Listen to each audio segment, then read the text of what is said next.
Good evening. Turn your Bibles, if you will, to Matthew chapter 17. Matthew 17. We're going to look at the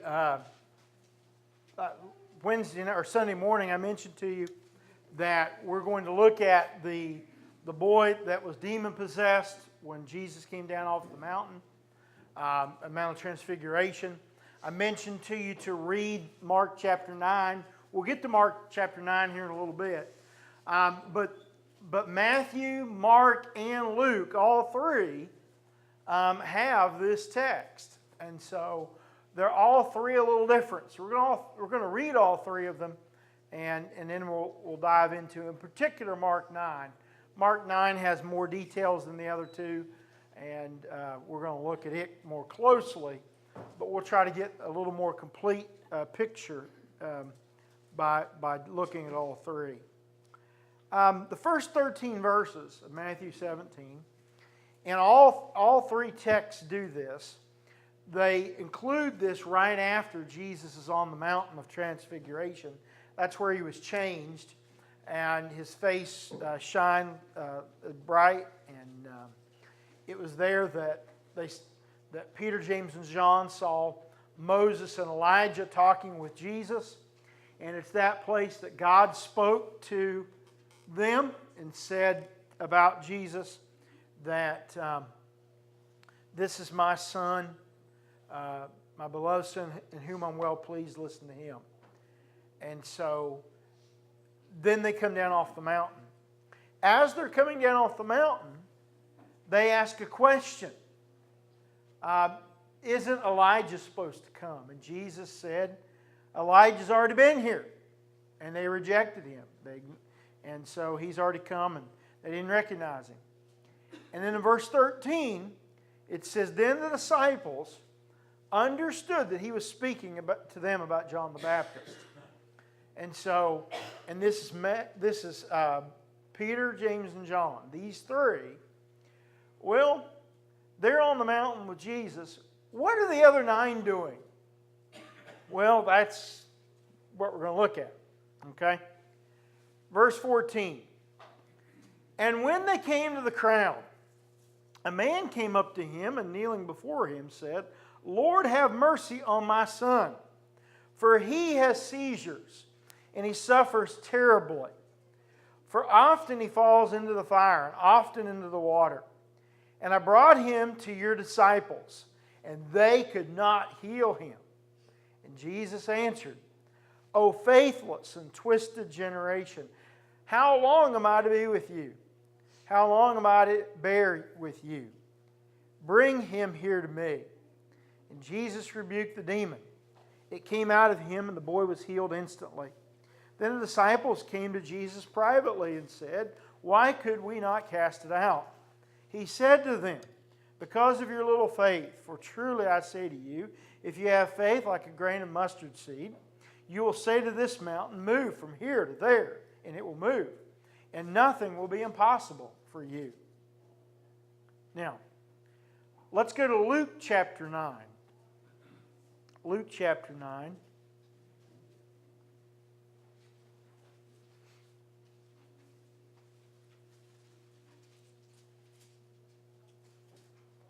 We're going to start in verse 37 of Luke 9. And it comes, same place, like I said, comes right after the Transfiguration. And it says, on the next day, verse 37, when they came down from the mountain, a great crowd met him. And behold, a man from the crowd cried out, Teacher, I beg you to look at my son, for he is my only child. And behold, a spirit seizes him, and he suddenly cries out. It convulses him so that he foams at the mouth and shatters him, and he'll hardly leave him. And I begged your disciples to cast it out, but they could not. Jesus answered, O faithless and twisted generation, how long am I to be with you and bear with you? Bring your son here. While he was coming, the demon threw him to the ground and convulsed him. But Jesus rebuked the unclean spirit and healed the boy and gave him back to his father. and all were astonished at the majesty of God. Okay? Now to Mark chapter 9. What you'll notice with all of these, they all have just a little bit different perspective.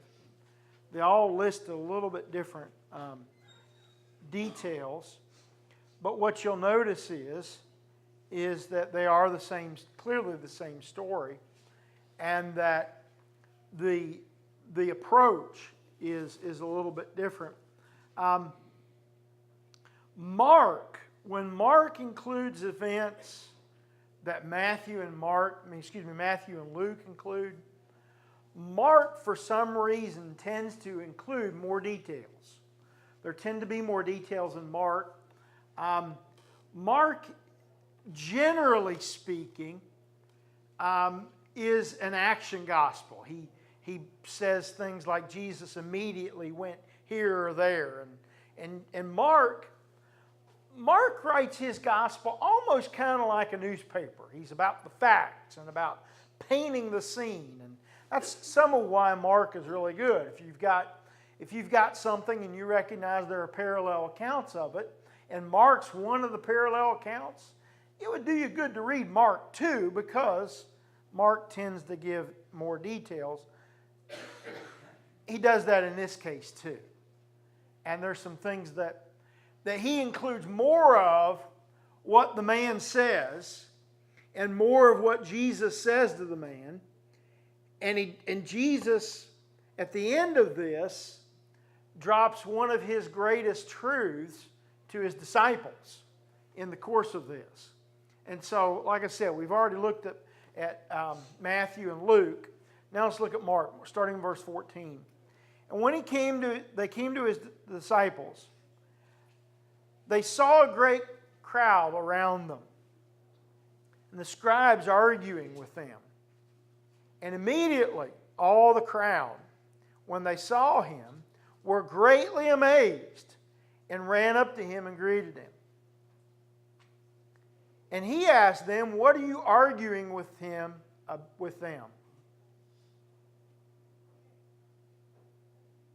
And someone from the crowd answered him, "Teacher, I brought my son to you, for he has a spirit that makes him mute. Whenever it seizes him, it throws him down and foams and grinds his teeth and becomes rigid. So I asked your disciples to cast it out, and they were not able." Now, what we see from the three accounts, blending them together, Jesus is coming down off the mountain. It's the next day. He's coming down off the mountain with Peter, James, and John. And so the other 9 are where this crowd is. And they, in this crowd, of course, Jesus has sent them out, and they've done different things, and they've been able to perform some signs and such at this point. But they're still pretty new to it all. And this man has brought his son on his way. But you'll notice the wording, okay? Notice what the man says. You know, there's this argument going on. Jesus comes down, and his disciples run to Jesus. They want bailed out of this. That's what they want. They want him to help them. And so, "What are you arguing about?" he asks. And someone in the crowd, the group, says, "Teacher, I brought my son to you." Now, how does that hit you? Think about this. This man had brought his son where? To Jesus. Okay? That was his purpose, wasn't it? But who had he been talking to for however long this was? The 9.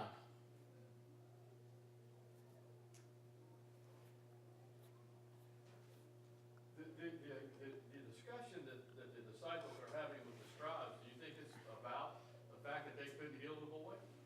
Yeah. Yeah, I'm sure that, they are probably trying their best. And the scribes, what do you suppose the scribes are saying? I mean, they're probably having fun with this. They're probably saying, maybe you're not doing it right, or maybe you didn't say what Jesus said, or whatever.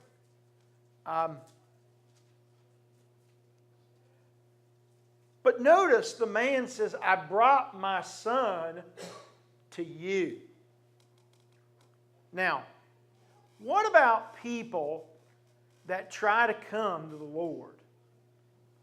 If people try to come to the Lord, they see Church of Christ and think, if that's the Church of Christ, then then maybe I should be able to meet Christ there.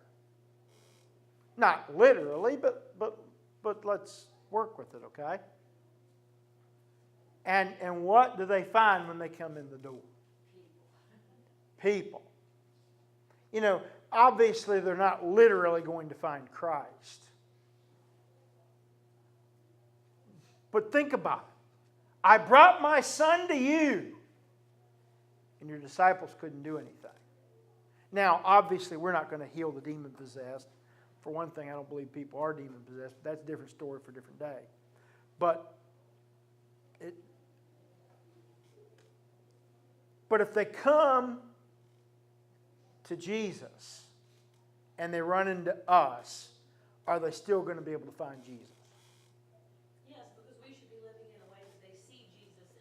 Very, very much so. Very much so. Hypocritical or gossiping or, to turn them away. Right. And you know what we shouldn't be doing? Arguing. Because Jesus' disciples were failing miserably. What they should have been doing is saying, hey, we apparently can't do this. But Jesus, I'm sure, can. He'll be along. We don't know where he is. He went up on the mountain. He'll be back here eventually. But we'll just hold that thought. We don't have that power, but we know he does. We don't know what they said entirely. But they were unable to do it. And they don't know what they were arguing, but they were obviously arguing with the scribes, arguing with the people. And here on the side is the man who just simply wanted his son to be better. Just wanted his son to be healed. You can just see the pain, the frustration. I brought my son to you, and your disciples have not been able to cast out the demon.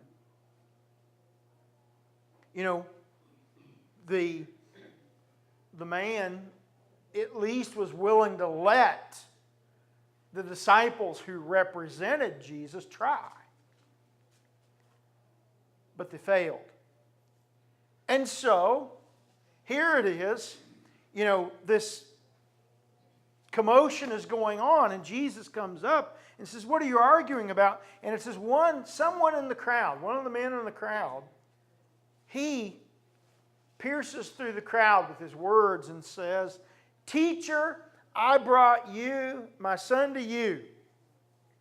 I brought my son to you because he's got a spirit that makes him mute. And it seizes him, it throws him down and causes him to gnash his teeth, and he becomes rigid. And if you'll notice in the Matthew and the Luke account, he says that sometimes it throws him into the fire, and sometimes it throws him into the water, like it's going to try to burn him or like it's going to try to drown him. The demon is destroying my son.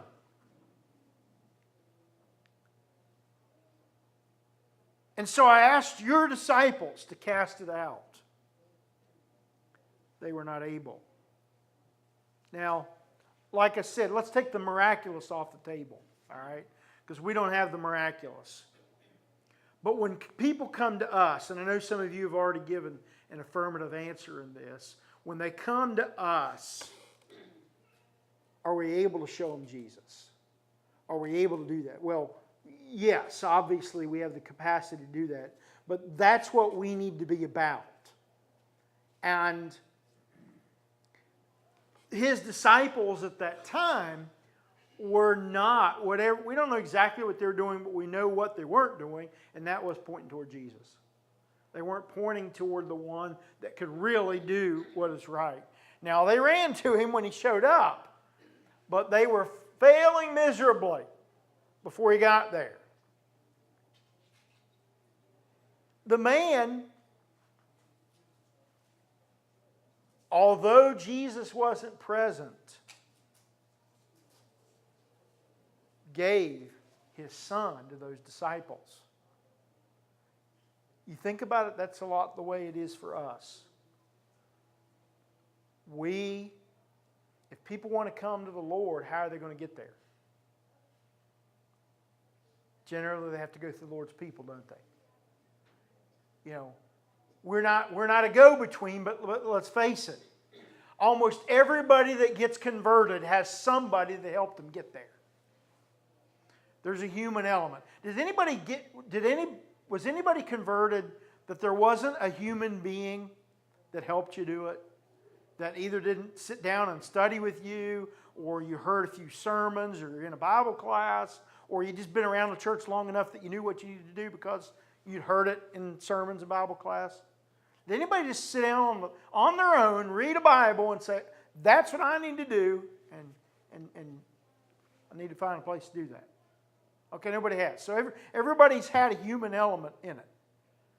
Well, we need to think about, and we need to make sure that people that come through our doors, when they come through our doors, they find a way that we do our very best to help them see the Lord and see the Lord for who He is.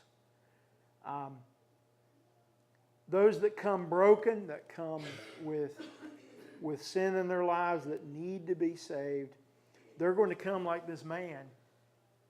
And, you know, they're coming to the Lord, but who do they come to speak to? His disciples.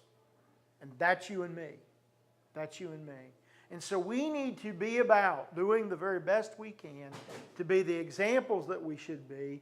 We should be the salt and light. We should be the ambassadors for Christ that we need to be, so that when people want to come to the Lord, as Jamie said, they're able to see Christ in us. And therefore, they're able to know what they need to do. And that's exactly the way we need to be. And that's exactly what the disciples on that day were not doing. They were doing it all wrong. And so we need to learn from their lesson. Jesus in verse 19 says, answered them, O faithless generation, how long am I to be with you? How long am I to bear you? Bringing to me. How long am I going to have to put up with you? That's got to be about the most stinging thing that Jesus ever said to His disciples. Now, He said worse things to the Pharisees. Okay? But Jesus didn't get mad for no reason. He wasn't constantly throwing out harsh things. That was just not who He was. And so for Him to turn and say, call His disciples, those 9 that He chose, a faithless generation, and ask out loud, how long am I going to have to deal with you? Ouch. But you know what? The shoe fit. Absolutely. And that's what I'm trying to help us recognize. That we can be just like they were. We should definitely not fall into a trap and say, oh, look at how terrible they were, and point the finger at those disciples. But we should look and say, you know, we could be that faithless generation. We could be busy with other things. We could be wrapped up in other stuff, and people come among us and fail to see Jesus. You know? And so we need to make sure that we are all about helping them get to know, get to see, get to be with the Lord, the Lord's people. And so, wow, that's got to be a stinging thing. And Jesus asked that, how long am I going to have to deal with you? And they brought the boy to him, verse 20. When the spirit saw him, you notice it's a mute spirit, so the boy doesn't speak. Whereas many other times that the Spirit will speak to Jesus, like Legion, remember when we looked at Legion a couple weeks ago, that when Legion come running to Jesus, he says, Son of David, what are you going to do with me? See, the demon, the moment Jesus stepped off the boat and he saw him, knew who it was. This spirit knows who it is too. But it's a mute spirit, and he doesn't speak, so that by definition is what a mute spirit is. But so I guess it's a little redundant. But he is not speaking, and immediately when the spirit sees him, the boy convulses, and he fell to the ground and rolled about, foaming at the mouth. So the boy is brought to Jesus, and he is immediately going through a convulsion. Watching something like that has got to be one of the hardest things that there is. And for a father to watch that is especially terrible. But to see that at the feet of Jesus, and Jesus asked the Father, while this is going on, how long has this been happening to him? And he said, from childhood. And it has often cast him in the fire and water to destroy him. But if you can do anything, have compassion on us and help us.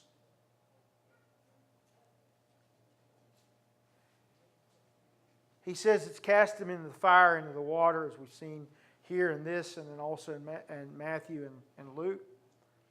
And so he's having this convulsion, and he says, if you can do anything, have compassion and help us. This man has brought his son to Jesus. And we don't know how long ago it was, whether it was a matter of minutes or a matter of hours, maybe even the day before. But he came in, found Jesus' disciples, and they worked on it a while and couldn't do anything. And it hadn't worked.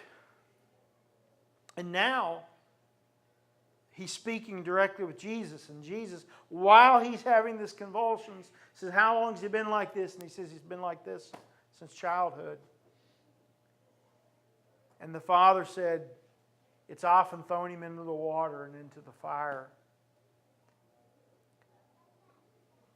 I skipped over it when I read it. But he says, but if you can do anything. That if, that's a big word, isn't it? That's a lot of times a loaded word, isn't it? If.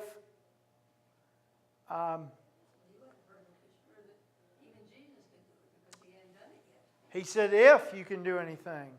Jesus, verse 23, Lois is right. Jesus said to him, if you can. Jesus caught that word if. But Jesus does not rebuke him for a lack of faith. He knows this man is terribly hurting and seeing his son at that moment. Jesus says to him almost identically what he says to Martha when Lazarus is raised from the dead. And that is, all things are possible for one who believes. Immediately after Jesus says all things are possible, immediately the father of the child cried out and said, I believe. Help my unbelief. Now many of you have heard me or remember me bringing this up at different points. But this is one of my favorite things in the miracles. And that is the statement that the Father makes. I believe, help my unbelief. Now this text is not about prayer until you get a little later. This is not specifically a prayer. Okay? But you know what? I believe that one of the greatest insights in all of Scripture about prayer is in that statement that he says. Have you ever gone through something you didn't know how you were going to make it through? The worst, most difficult, trying times. Have you ever felt like praying that prayer? I believe that prayer honors God, but that prayer is raw and honest. I do believe, help my unbelief. That's honest, isn't it? I mean, after all, could he lie to Jesus and get away with it? No, not really. So, as Lois pointed out, he has a little bit of unbelief. He has some struggles. But he's honest about it. He says, I do believe, help my unbelief.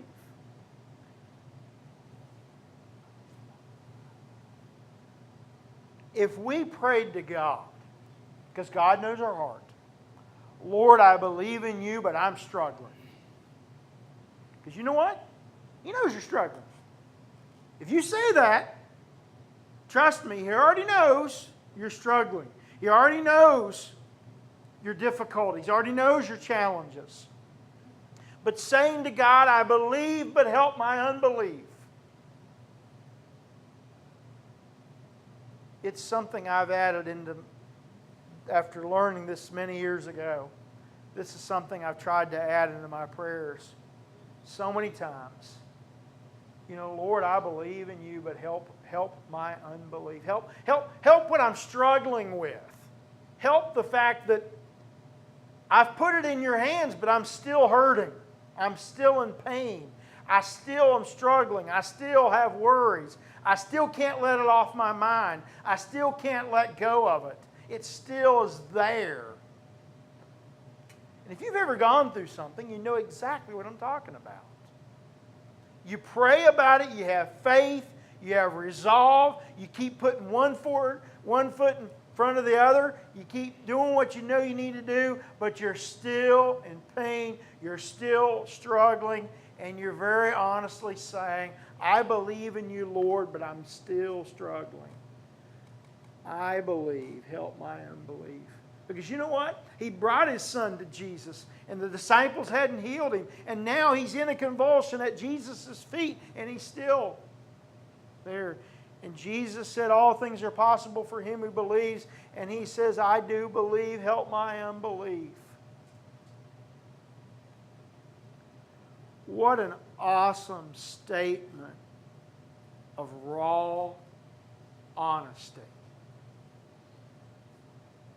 before Jesus. Did you ever see a young person having a convulsion? I have seen a couple of them from a distance, but not many times now. I was in school, same classes I was in all through school, and school, were in convulsions. Something we don't forget. Oh, you wouldn't forget? No, yeah. Especially if someone would have come in and said, I'll take care of that. Neither would you ever forget him. Oh no, for sure. You would not, certainly not forget. That person was. Don't you think that word won't spread? Absolutely. And where you're going with that is right there, the next verse.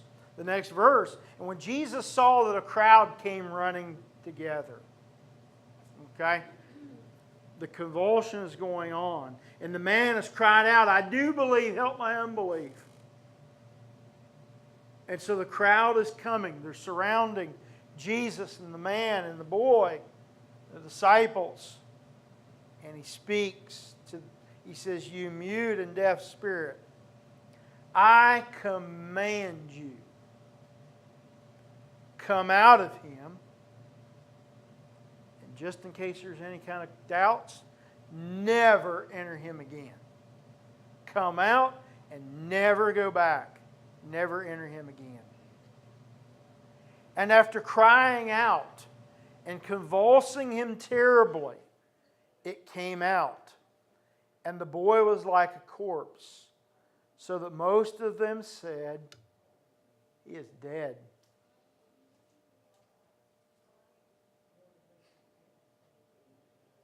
But Jesus took him by the hand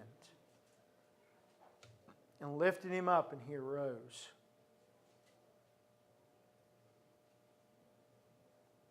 So here, the convulsion even got worse.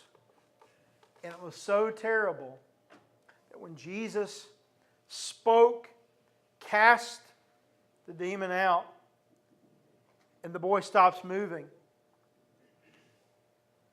And of course, at the place, with somebody that has had a seizure of one kind or a convulsion, that there is a time when it is over, that they certainly go into almost like a comatose state for sometimes a few moments before they come out of that and kind of come back to themselves.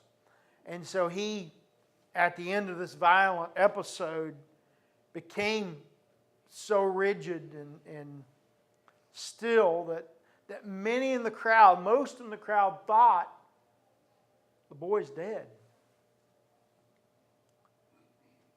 But it's then that Jesus takes him by the hand and lifted him up, and he stands up.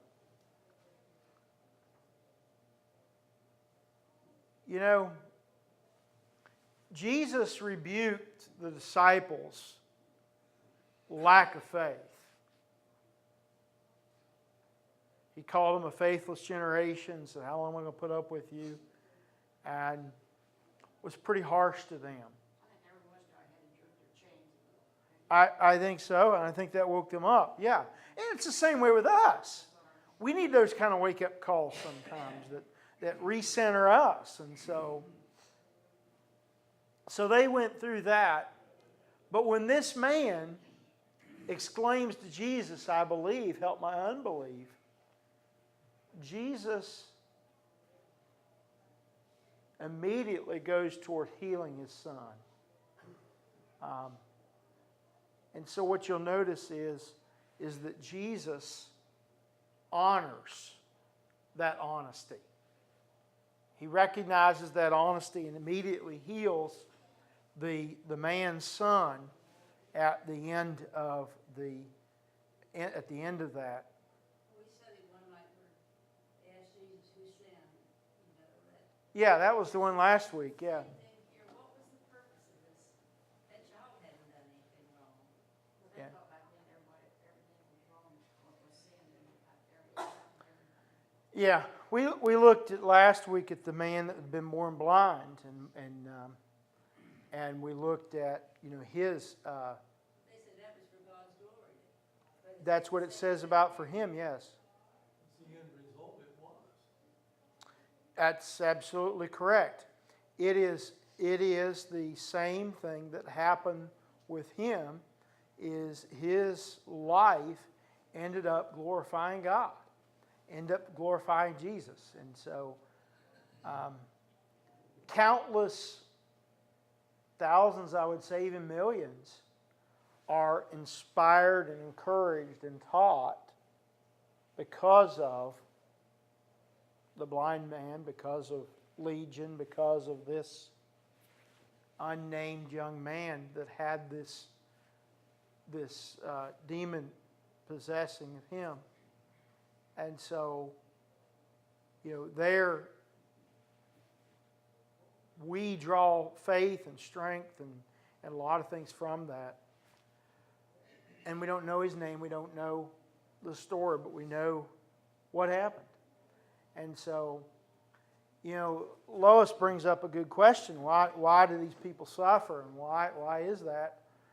doesn't seem fair, does it? No, it sometimes doesn't. It doesn't seem fair. It doesn't seem right.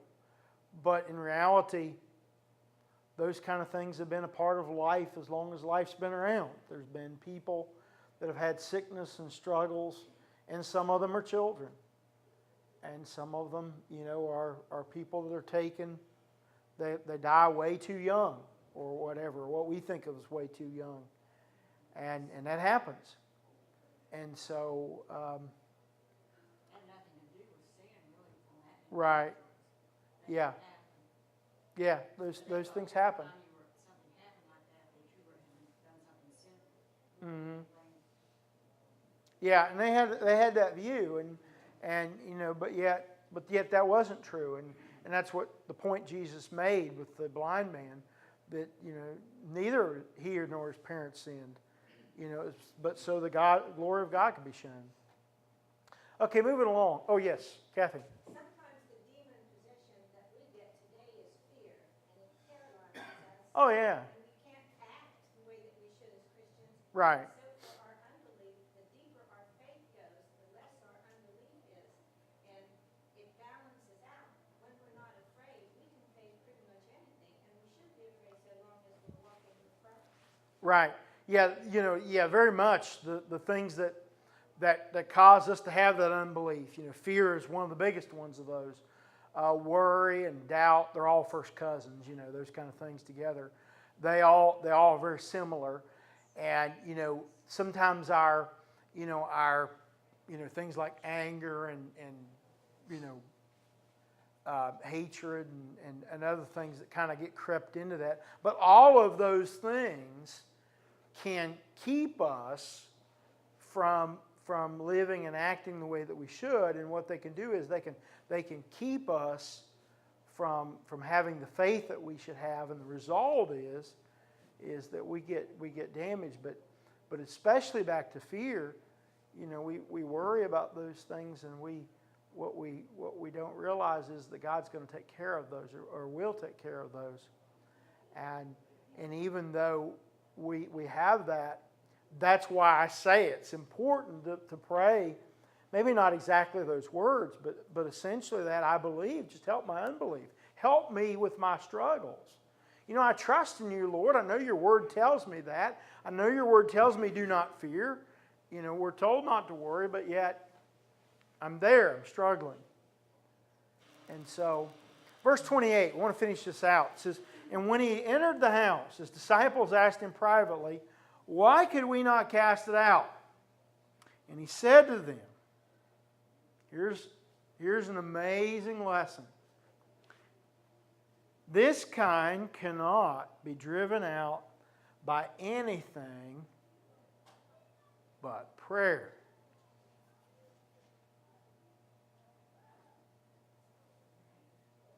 Of all of the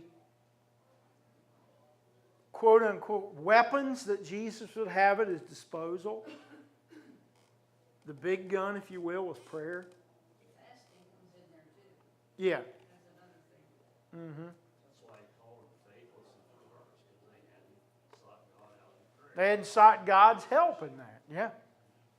Yeah. That prayer and devotion, fasting, all dedication to God are what was the key to doing this. That prayer was the bigger weapon, so to speak, than anything else. We sometimes say, I'll pray for you, it's the least I can do. You know what? It's not. It's the most you can do. Looking for God's help. It ought to be the first place we look for help. Tom? Maybe everybody else has this down. In verse 28, are the disciples saying that they've already tried to take this evil spirit out, couldn't do it? Or Yeah, that's. are they asking Jesus, why didn't you let us do it? Now, I think they're asking, why couldn't we do it? Why weren't we able to? Because the 9 they had tried and they couldn't cast him out. And that's why they were arguing with the scribes, because they'd seen Jesus do it. They probably had even done it themselves at that point, believed that they had. And so, if you've done something before and now can't do it, you wonder why you couldn't. I can't remember any other place in the Bible where his disciples had tried to do something Yeah, most of the other times they're able to do it. Yeah, and so this is a little different. And What yeah, about the herd of hogs that run into the sea? what about them? Well, the demons were in the hogs. Right. Yeah, those. Yeah, we're in this. Is that where they came from, out of the hogs? I don't know. Jesus didn't have to pray and fast in order to do it, but Well, that's what he'd done on the mountain. He'd prayed before he was transfigured. He was doing that when that happened. yeah, but it goes to show you the difference between, how, man, we need to rely on him. Oh, absolutely. I mean, Yeah, it tells us. what they could do, it still all goes back to Jesus. Yeah, it tells us. Yeah, in Matthew 17 that he was praying on the mountain, and while he was praying, he became transfigured. And so, yeah, it tells how we need to rely on him, and also emphasizes if he needed that much time for prayer, we need even more. Jim, finally. Just speculative, but I can see with this whole kind of some of the details, the argument part of it, that maybe at this point the disciples, the apostles, were a little bit prideful in the fact that we can do this, we'll show you we can do this. It creates an argument again. That's speculative, but I can see where it could go there. And Oh, yeah. their lack of humility maybe was a situation where they couldn't get it accomplished because they didn't have their hearts right at that point in time. All we could do was the greatest to like them all the time. The same chapter, a few verses later, they're doing that. And yeah, exactly, right in the very same chapter we're looking at, a little, a couple sections later, if you read down through, they're arguing about who's the greatest. And that's ironic because just, a day or two or however long it was earlier, they weren't able to cast out the demon and Jesus came in and did it. And while they just don't get it, that it's about him and what he's done instead of anything about what they've done.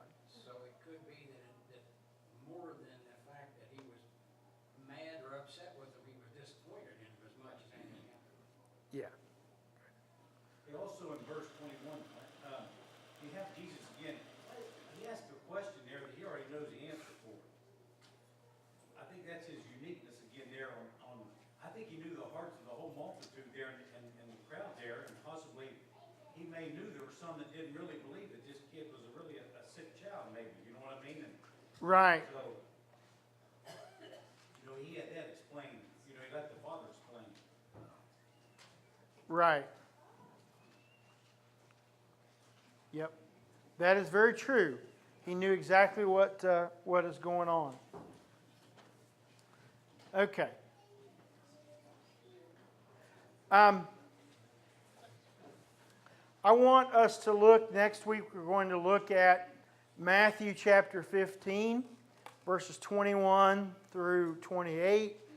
The Canaanite woman who asked for her child to be healed. And so that's Matthew 15, 21 to 28. All right. Thank you for all your good comments.